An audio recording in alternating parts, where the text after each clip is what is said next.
Eu tenho falado sobre esse tema já faz um bom tempo. E hoje, segundo domingo de dezembro, é o dia do quê? Dia da Bíblia. Você sabia? Pergunta para quem está do teu lado, sabia que hoje é o dia da Bíblia?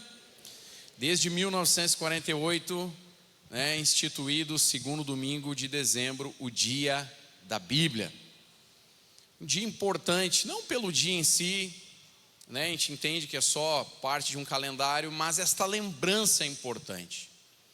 Lembrarmos das Escrituras. O pastor dizia ali, diga para quem está do teu lado, pelo que você é grato. Olha, por uma coisa que a gente deve ser grato é pela liberdade que temos de ler as Escrituras, de subir no banquinho lá na rua e começar a gritar a Bíblia. Esta liberdade nós temos que agradecer a Deus. Talvez o que precisemos fazer mais é valorizar esta liberdade que temos. Países como Coreia do Norte, China, não têm acesso às Escrituras. Irmãos têm feito trabalhos, eu citei algumas semanas atrás, enviam por balões, Bíblias na divisa lá, para chegar da Coreia do Sul para a Coreia do Norte, para que cheguem Bíblias aos irmãos do outro lado. E mesmo com toda a perseguição e dificuldade, são as igrejas que mais crescem. Nós temos notícias, já disse, vou só repetir, uma das igrejas que mais tem crescido no mundo é a igreja no Irã. Tem recebido notícias da igreja na Índia, apesar de tanta religiosidade, é uma igreja que tem crescido grandemente. O evangelho está crescendo, sabe por quê? Porque o evangelho é o poder de Deus. Não é uma teoria, não é uma doutrina. Nenhum de nós, se não tivéssemos a vivência da palavra, não só o texto, provavelmente a maioria de nós nem estaria aqui, Mas por que nós estamos aqui? Porque esse texto é vivo, ele é o poder de Deus. Amém, meus irmãos? Então, por que só ler a Bíblia não funciona? Eu falo muito sobre a meditação bíblica, o pastor citou isso no programa durante a semana. Lá para os orientais, meditar e esvaziar a mente é declarar alguns mantras até que você chegue ao nirvana, ou sei lá o que mais que eles inventam, e esvaziam a mente. Há um ditado aí fora que diz que mente vazia é oficina de quem? Do capeta, Claro que não é um verso bíblico, não vai dizer, está na Bíblia, lá em 1 Magafifo, 1 Magafifo diz que a oficina vazia não está na Bíblia, mas é algo que vai de encontro a um entendimento de que quando você esvazia a tua mente, você é presa fácil para as ideias do diabo, para as influências do mundo. E ao contrário de esvaziar a mente, a meditação bíblica é encher a mente com a palavra de Deus, com o filtro que eu chamo de o filtro do Espírito, Filipenses 4:8. Finalmente, irmãos, tudo que é verdadeiro, tudo que é respeitável, tudo que é justo, tudo que é puro, tudo que é amável, se há alguma virtude, se algum louvor existe, nisso pensai. Tudo isso que foi citado está na Bíblia. Verdadeiro, respeitável, justo, puro, amável, de boa fama, tudo está nas Escrituras. Não basta ler a Bíblia, você precisa aprender a meditar nas Escrituras. A meditação bíblica é uma prática essencial para o crescimento espiritual e para uma compreensão mais profunda das verdades divinas. Você não consegue extrair da palavra a sua essência e profundidade se você não meditar, Há um termo que é ruminar, que é o que a vaca faz, Ela come, mastiga, engole, depois regurgita, continua mastigando de novo, e ela vai repetindo esse processo para extrair todos os nutrientes, então, daquele pasto que ela está comendo. Da mesma forma, a palavra de Deus precisa ser ruminada. Não pode ler fazendo leitura dinâmica da Bíblia. Quero ler toda a Bíblia agora, correndo, voando. Você lê correndo, voando, mas não guardou nada. Você tem que meditar nas Escrituras, porque é no meditar que você vai chegar às verdades profundas da palavra de Deus. Isso aqui é importante, irmãos. Amém ou não? O apóstolo Pedro, na sua segunda carta, 2 Pedro, capítulo 1, versos 13 e 4, ele diz: Deus, com seu poder divino, nos concede tudo que necessitamos para uma vida de devoção.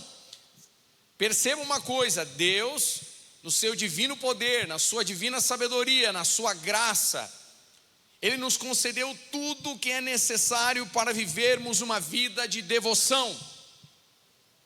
Nada te falta. Em um sentido, nada está longe do teu alcance, ao contrário, está ao você estender a mão, você tem ao teu alcance tudo que é necessário para viver uma vida dentro de um propósito, agradando a Deus, para uma vida abundante em Jesus. Só que o detalhe do texto é que esta vida, ela é acessada como? Pelo conhecimento completo daquele que nos chamou para si, por meio de sua glória e excelência. Como é que você acessa a vida abundante? Como é que você toca nisso? Como é que você pega isso? Através do conhecimento de Deus revelado em sua palavra, porque o seu Filho é revelado aqui. Amém ou não? Quem está entendendo aí pode dizer amém. Há um conhecimento revelado na Escritura, não apenas um conhecimento intelectual, irmãos. Há uma profundidade de Deus, há o revelar do Filho de Deus nas Escrituras, pelo conhecimento, pelo entendimento. Irmãos, ao longo desses quase 30 anos de fé, eu já ouvi muita bobagem sendo dita em nome de Deus, por pessoas que não conseguiram compreender a Escritura, por um entendimento errado e por falta de meditação bíblica, por preguiça espiritual, por não quererem se dedicar, por se contentarem com os chavões gospel, as frases de efeito. São frases legais, algumas até têm um fundo bíblico, mas se você for viver por isso, você vai morrer de fome, porque a profundidade, o alimento sólido está na palavra de Deus. Não só ler, meditar. Amém ou não? Amém ou não? Vocês estão com calor? Quem está com calor, diga amém. Quem gosta do verão, levanta a mão, deixa eu ver. Eu não entendo qual é o problema com vocês, né? Mas que Deus abençoe. Está aí, o verão chegou para nunca mais ir embora, né? Eu quero ainda abrir meu encontro de fé no Alasca. Não sei quem vai comigo, mas eu quero ir para o Alasca, abrir meu encontro de fé, estar no gelo, né? Quem sabe um dia, né? Estou brincando, mas eu sei que está quente, mas aguça o teu ouvido, vai anotando, anote os textos, medite em casa. Isso é muito importante. É mais fácil colar na prova, é mais fácil perguntar para o colega do lado, mas não é correto e não vai te levar longe, porque o conhecimento não é teu, é terceirizado. Correto é você estudar.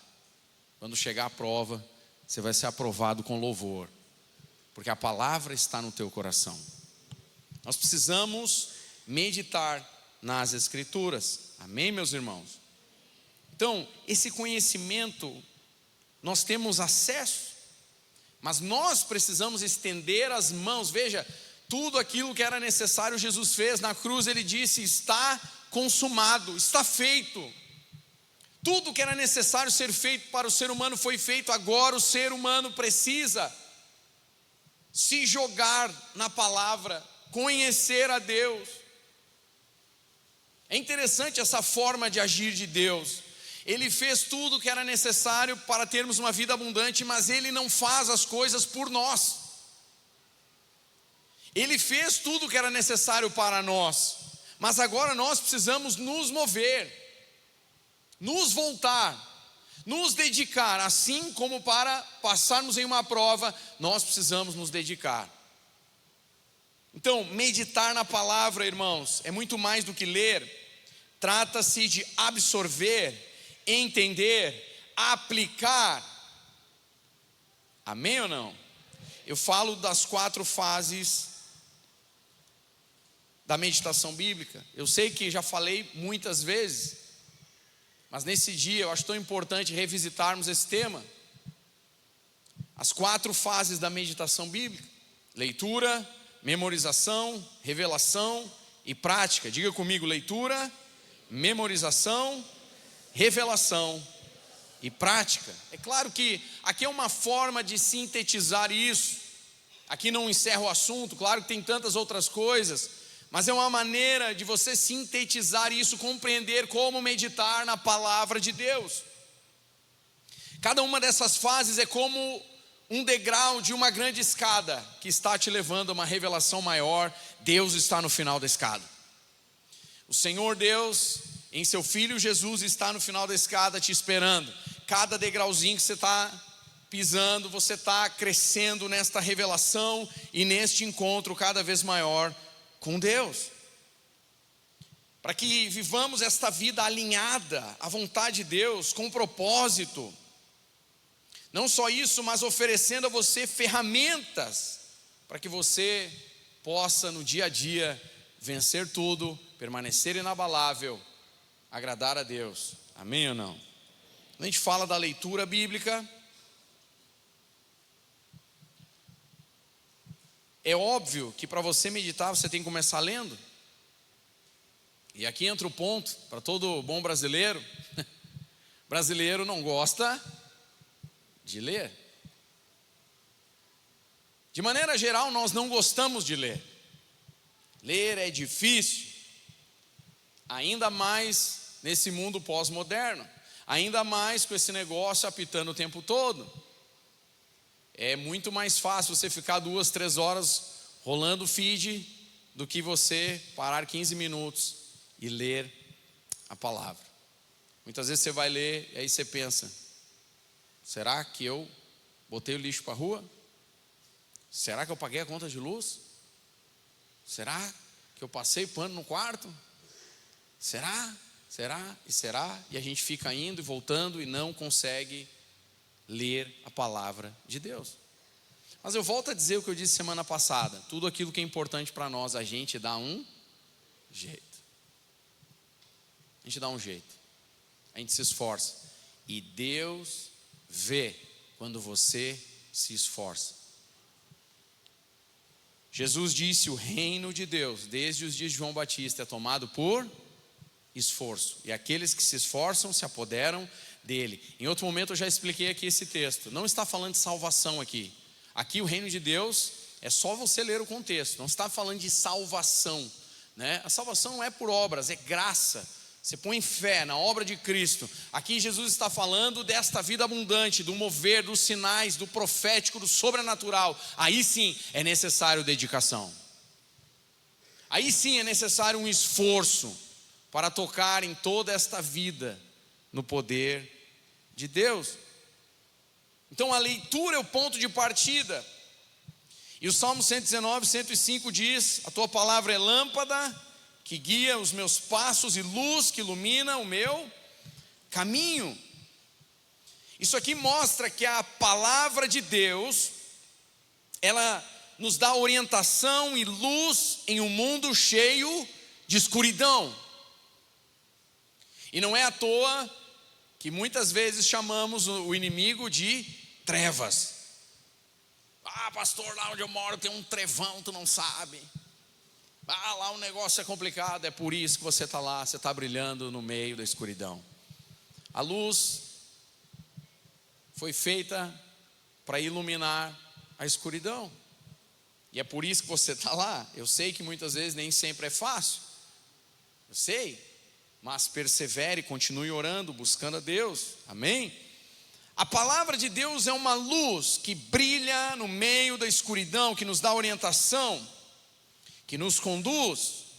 Agora, perceba uma coisa simples, é lógica. Para que essa luz seja útil na tua vida, é necessário que venhamos a abrir as Escrituras com regularidade e reverência. Imagina, a Bíblia está lá na tua estante, todos os dias você passa lá na tua biblioteca, na tua sala, no teu quarto, eu não sei, está lá a Bíblia, você passa e diz, ó, é luz. No outro dia você passa de novo, ó, é luz. Mas não está sendo luz para você, se você não abrir, se você não ler, se você não colocar no teu interior, ela é luz, mas não tem sido luz na tua vida prática. Ela só se torna uma luz útil quando aberta regularmente e com reverência. Quem está entendendo aí? Por que você lê a Bíblia? Eu sempre pergunto isso. Por que você lê a Bíblia?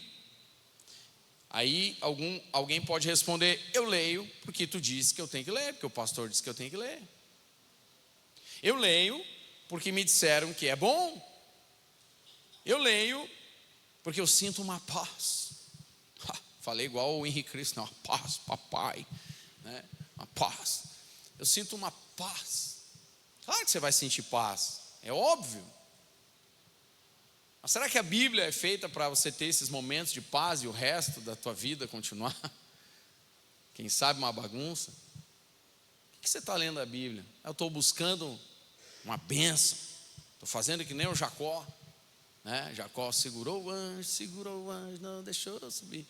Você não conhece essa aí, né? Essa aí, ó, mostrou minha idade. Em baião ainda, né? Cantando. Vou pegar minha bênção e tal. Tudo bem, tem bênção para você. Mas não tem só bênção, tem umas advertências também. Mas tem bênçãos. Mas por que você lê a Bíblia? O que te motiva a ler as Escrituras? Você sabia que isso conta diante de Deus? Você sabia que não é só o fato de você ler a Bíblia, mas o porquê você está abrindo a Escritura, isso conta diante de Deus? A Bíblia não é um livro mágico. A Bíblia não é um tipo de livro que está lá naquelas sagas, fantasias infantis,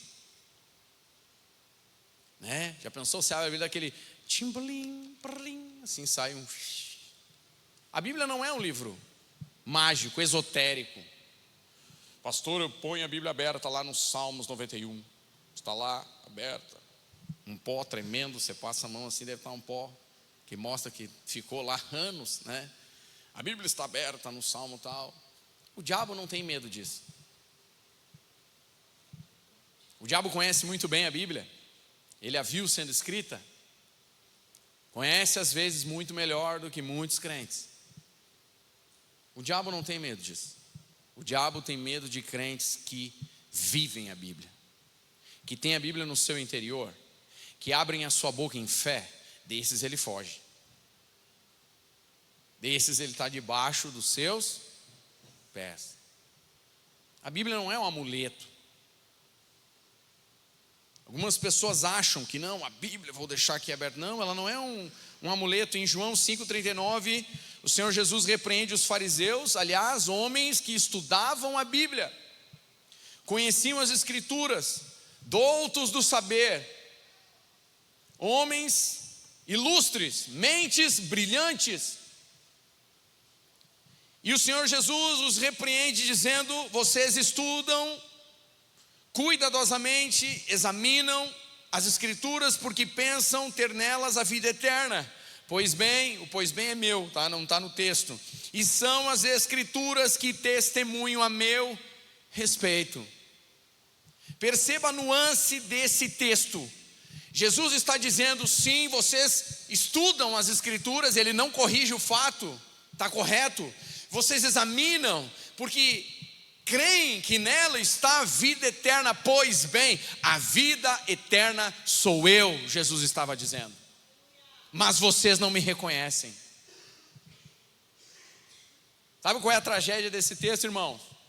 Religiosos, pessoas que estudavam a Bíblia, a teologia, tinham tudo de teologia, de conhecimento, de doutorado, de mestrado, de PhD, Bíblia, biblistas, no grego, no hebraico, aramaico, no magafifo, em tudo, mas não reconheceram a Bíblia em carne e osso diante deles, o verbo tinham conhecimento intelectual, mas não tinham conhecimento de Deus.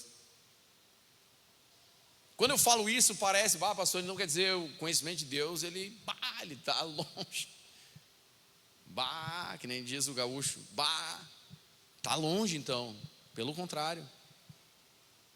O problema é que muitos leem o texto, fazem interpretação no português ou na sua língua original, mas não acessam a verdade espiritual do texto, porque não estão meditando nas Escrituras, estão apenas lendo um livro. Isso nos desafia a ler, irmãos, não apenas com os olhos, mas com o coração. E quando lemos, nós estamos buscando conhecer o autor. Por que você lê a Bíblia? Uma das respostas deveria ser: porque eu quero conhecer o autor. Amém, meus irmãos? O Criador. É para termos um encontro com Deus, não apenas para obtermos conhecimento intelectual. Uma frase que eu ouvi de um pastor e me marcou, eu guardei, nunca mais esqueci, citando João 3,16, texto áureo das Escrituras: porque Deus amou o mundo de tal maneira que enviou o seu Filho unigênito para que todo aquele que nele crê não pereça, mas tenha a vida eterna.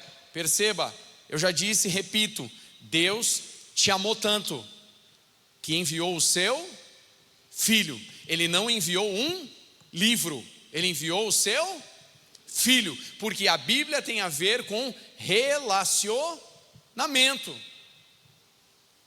Deus podia pegar o livro e dizer: está aí, cambada, é com vocês agora, leiam, vivam. Quem não conseguir, vai estar quente. Quem conseguir, refresco. Quem não conseguir, fornalha. Quem conseguir, vai para as nuvens. Deus não fez isso. Ele enviou o seu Filho. Esse livro tem a ver com relacionamento. Quem não entende isso, não consegue absorver as verdades da Escritura. Tempos atrás eu vi uma entrevista de um jornalista conhecido da Globo, que agora tem estudado, falado muito sobre Israel e os temas bíblicos, a história da igreja, etc, etc. E ele cometendo alguns erros sobre a igreja. Um cara instruído, inteligente, conhece a história da igreja, mas cometia alguns erros, porque ele está só no texto, ele está só vendo a história, mas ele não está compreendendo as verdades pela meditação na Escritura. Então pode ser inteligente e brilhante, mas se não meditar, não chega no conhecimento de Deus. Por isso que só ler a Bíblia não funciona. Quem está entendendo pode dizer amém. A leitura bíblica deve ser sistemática e intencional, ou seja, não é a roleta russa gospel, né? Já me ouviu falar disso? Você faz assim, ó, pum. O que temos para hoje? Aí você abre, está escrito: e Judas foi e enforcou-se. Está na Bíblia. Aí você diz: opa, deu errado hoje, vamos tentar de novo. Vai tu e faz o mesmo. Não, peraí, alguma coisa está errada, né? Pode acontecer. Pastor, mas eu já fiz isso e funcionou. Eu sei, Deus na sua misericórdia faz isso. Às vezes você acorda, você está passando coisas difíceis e diz: Deus, fala comigo. Deus, estou precisando de uma palavra. Você vai abrir, Deus vai falar contigo, eu sei disso. Deus é misericordioso. Agora, isso não deveria ser a tua prática todos os dias. Isso aí tem que ser para aquele dia difícil, aquele dia duro, aquele dia complicado. Aí você vai recorrer à misericórdia, à graça de Deus, e Deus vai falar contigo sim, amém? Agora, todos os dias, não. Você deve ler a Bíblia sistematicamente. O que eu quero dizer com isso? Está lendo o livro de Marcos, capítulo 1, depois capítulo 2, depois 3, depois. É assim que a gente aprende todo o contexto do que o livro está dizendo. Outro erro que se comete demais, seja internet, meio evangélico, cada coisa que eu já vi, pessoas que não compreendem a antiga aliança, a nova aliança, Pega o Antigo Testamento, textos ainda isolados, fora do seu contexto, e começam a citar aquilo como uma verdade para algo da sua vida hoje, sem entender o seu devido contexto. Por isso que nós precisamos meditar de maneira sistemática e intencional. Amém? Porque estamos lendo a Bíblia. Salmos 1 diz que bem-aventurado, feliz é aquele que tem prazer na lei do Senhor. Lê por prazer. Ah, que coisa. Tenho que ler a Bíblia hoje. O pastor disse que tem que ler, né? Não, o capeta chega. E eu não quero. Então vou ler. Não, leia a Bíblia e tenha prazer em Deus, em ler a sua palavra. Amém, meus irmãos? Leia com atenção, deixa Deus falar com você. Amém? Quando eu falo de memorizar a Escritura,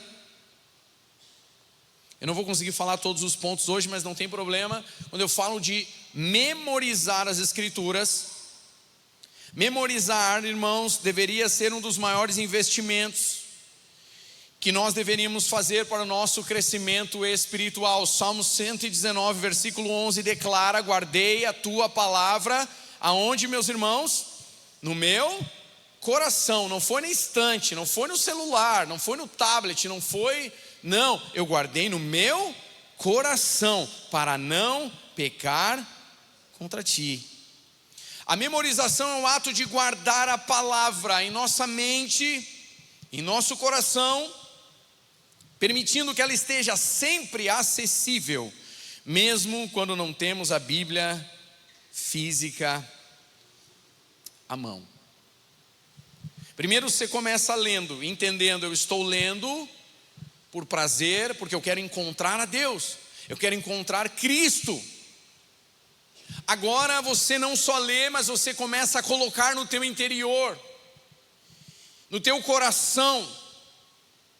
E isso significa, irmãos, não que você tem que decorar o texto todo ele. Ah, pastor, às vezes eu vejo você citando o texto de cabeça, eu acho legal. Sim, irmão, eu estou lendo a Bíblia há 30 anos, seria uma vergonha se eu não tivesse algum texto no meu coração. Mas são 30 anos lendo a Bíblia.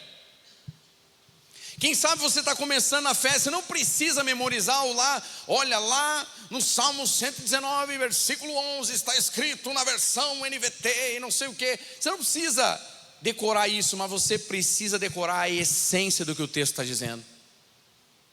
Eu tenho que guardar a palavra aqui, Senhor. Aqui ela tem que estar. Me ajuda. Você entendeu? Viu como é simples? Como é que eu faço isso, pastor? Abre a Bíblia de manhã, lê um trecho, meio-dia, na hora do almoço, ao invés do almoço, leia de novo, mesmo texto. Antes de dormir, de novo, o mesmo texto. No outro dia, passa para o próximo. Coloca uns post-its lá no teu espelho. Algum vai dizer: bah, pastor, eu nem me vejo no espelho. Já levanta e sai correndo, nem penteia os cabelos, também banho, nada.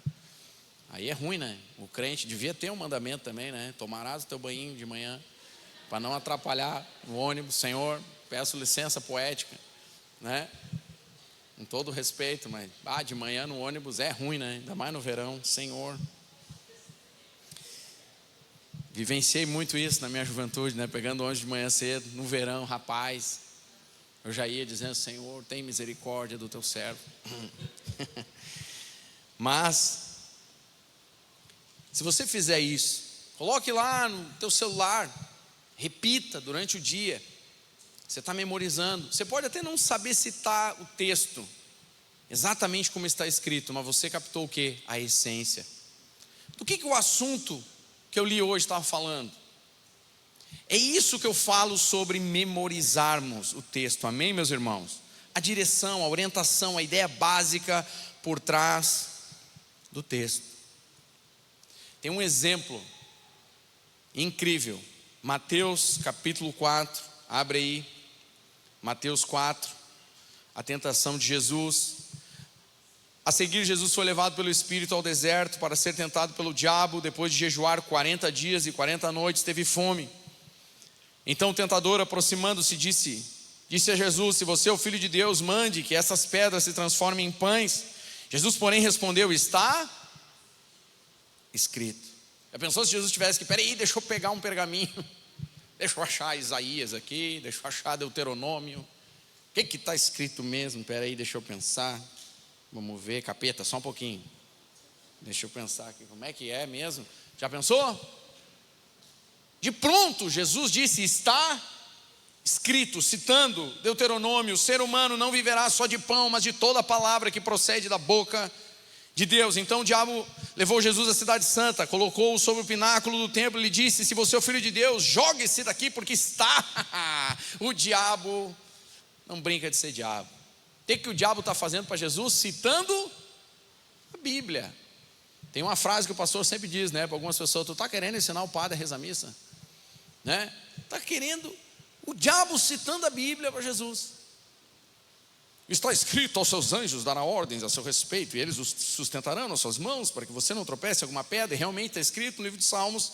Jesus respondeu: também está escrito: não ponha à prova o Senhor seu Deus. O diabo ainda levou Jesus a um monte muito alto, mostrou-lhe todos os reinos do mundo e a glória deles, e disse: tudo isso lhe darei, se prostrado você me adorar. Então Jesus lhe ordenou: vá embora, Satanás, porque está escrito: adore o Senhor seu Deus e preste culto somente a Ele. Com isto o diabo deixou Jesus, e eis que vieram anjos e o serviram.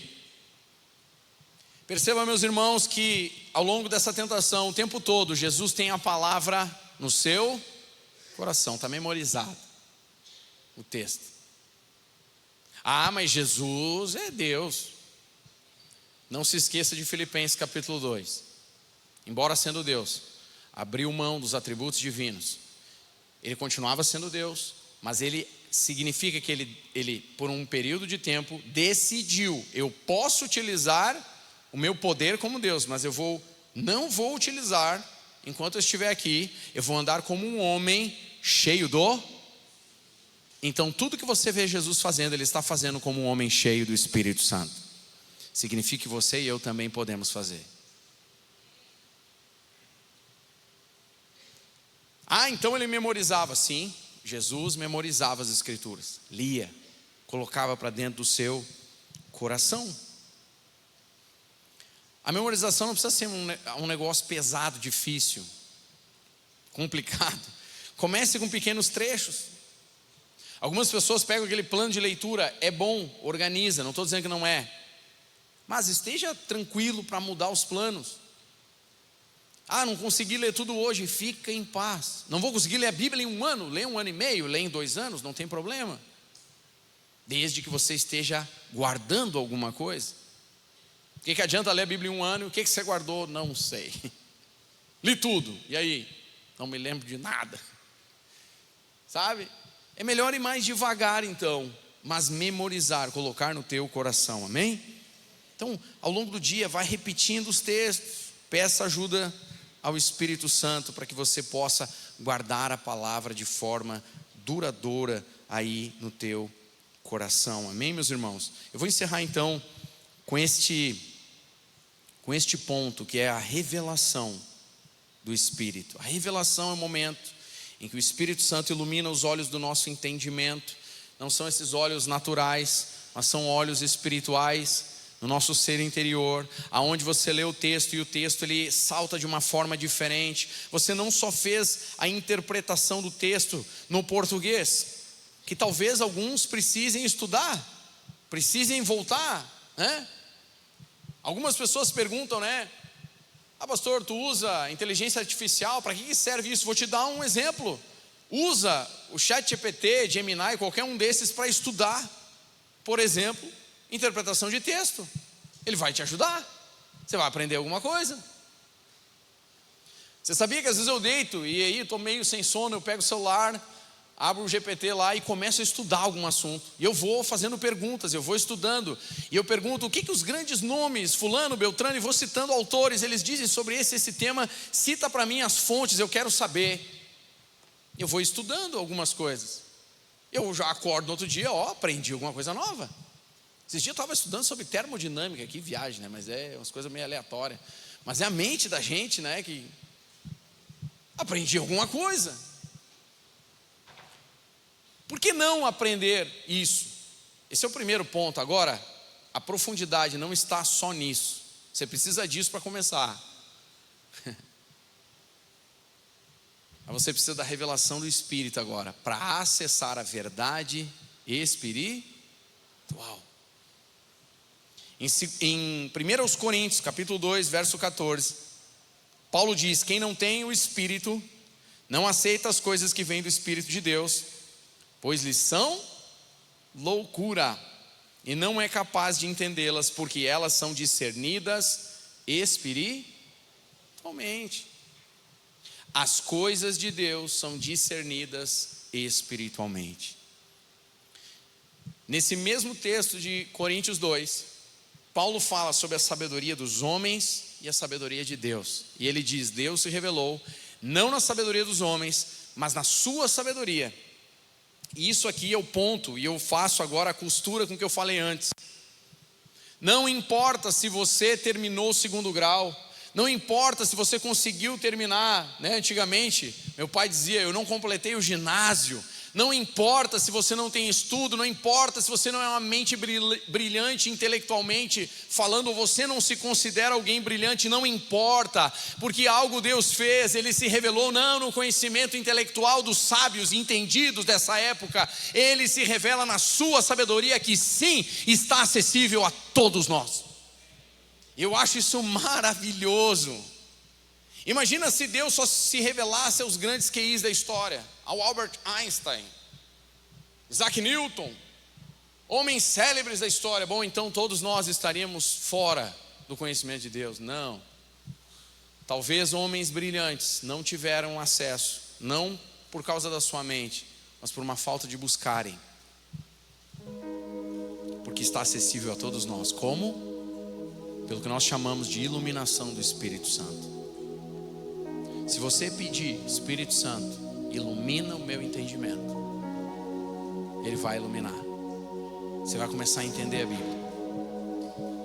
Ah, pastor, eu leio e não entendo nada. Continue lendo, persevere, não desista. Deus gosta de fé teimosa.